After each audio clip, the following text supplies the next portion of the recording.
Hey folks, hello and welcome to this YouTube channel. In this video, I'm gonna teach you how to solve network sharing problems and issues in your Windows 11. So without any further ado, let's get started. The very first step that you need to do is at the bottom search bar, please type for settings. Now, the moment you have typed that, proceed on open to continue and wait until you are being redirected to the settings window itself. Okay, so here at the settings, directly proceed to the left side of it.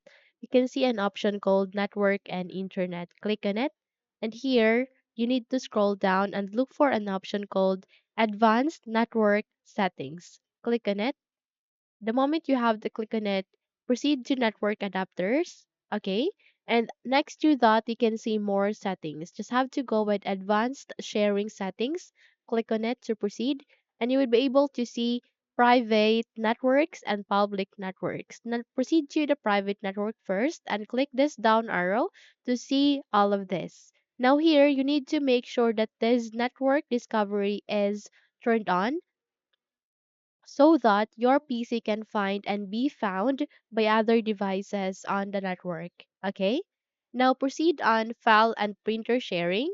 Turn this on as well so that you will be able to allow others on the network to access shared files and printers on this device. Once you're done with the private networks, proceed to public networks and make sure that all of this network discovery is turned on as well as this file and printer sharing. Once done, check if your problem has been fixed. But that's if it doesn't, then we need to move on to our next step. Our next step will be you need to press Windows and R key together so that you would be able to open this small window called Run. Here you need to type for services.msc and click on OK to proceed.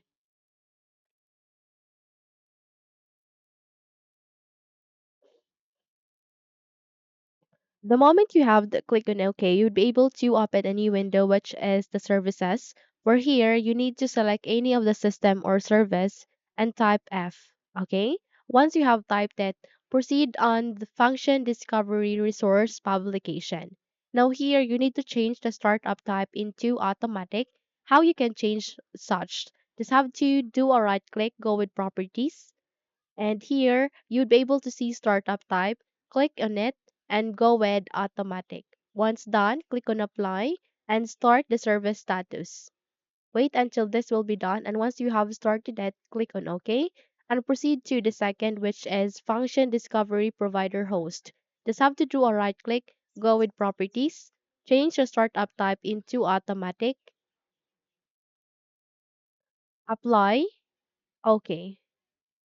Once you're done, you need to proceed to the SSCP discovery. Now select any of the service and system again, type S, and look for SSDP discovery. Now here you need to do a right click, go with properties, and change the startup type into automatic. Click on apply and OK. Once done, proceed on searching for UP NP device host. So type U in your keyboard and you need to scroll down and look for it. Okay, so I can see it is UPnP device host. Just have to do a right click once again, go with properties, change the startup type into automatic, click on apply, and start it. Wait until this will be done. Once it is being started, click on OK, close this window, and restart your computer. Now, there is a need to restart your computer in order to apply on the procedure on the steps that we have just performed earlier. Okay? So, the moment you have restarted it, check if your problem has been fixed. Okay? So, those are the steps on how to fix your problem. If you think this video helped you a lot, then don't forget to subscribe, hit the like button as well as the bell icon to be updated for more tutorials like this. Thank you for watching this video and have a good day.